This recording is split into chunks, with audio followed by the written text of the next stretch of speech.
এক হাড় কাঁপানো ঠান্ডা রাতে অভি, তুতান, শুভ আর অনিশ এই চার বন্ধু মিলে ঠিক করল তারা গ্রামের শেষ মাথায় থাকা সেই পুরনো বাগান বাড়িতে যাবে।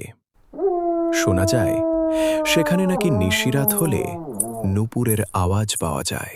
বাড়িটার সামনে পৌঁছাতেই অনিশ বলে উঠল, ভাই এখনো সময় আছে, ফিরে চল। দেখ কেমন ভুতুরে ঠান্ডা এখানে। তুতান পকেট থেকে একটা বড় টর্চ বার করে বলল, আরে দূর, আমরা চারজন আছি, ভয়ের কি আছে, চলো ভিতরে ঢুকি। বাড়িটার ভিতরে ঢুকতেই একটা ভটকা গন্ধ নাকে এলো। চারিদিকে মাকড়সার জাল আর ভাঙা আসবাবপত্র। হঠাৎ উপরে দোতলায় কাশির আওয়াজ পাওয়া গেল। অভি ভয় পেয়ে শুভর হাত চেপে ধরল। শুনলি, কেউ কাশছে। শুভ চোখ বড় বড় করে বলল, কিন্তু এ বাড়িতে তো কেউ থাকে না। সেই ছায়ামূর্তি তারা চারজন মৃদু পায়ে উপরে উঠল। সিঁড়িগুলো মরমর করে আওয়াজ করছিল। বারান্দা দিয়ে যাওয়ার সময় তারা দেখল একটা ঘরে মিছেমিছি একটা আরামকে তারা তুলছে। হঠাৎ তুতানের টর্চের আলো একটা কোণায় পড়ল। তারা দেখল একটা ছোট্ট ছেলে মাথা নিচু করে বসে আছে। খোকা, তুমি এখানে কি করছো?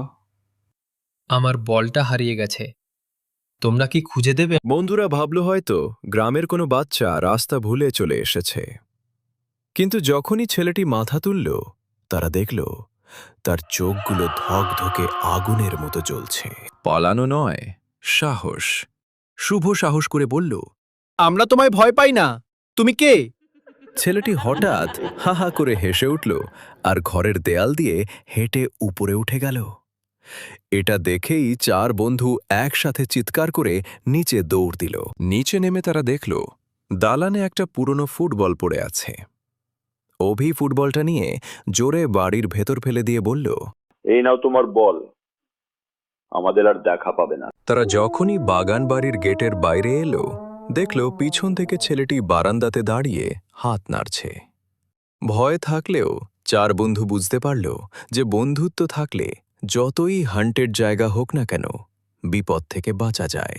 অনিশ হাঁপাতে হাঁপাতে বলল, ভাই এবারের মতো থাক, আর কোনোদিন ভূত দেখতে আসবো না। চারজন মিলে হাসিতে ফেটে পড়ল আর দ্রুত বাড়ির দিকে রওনা দিল।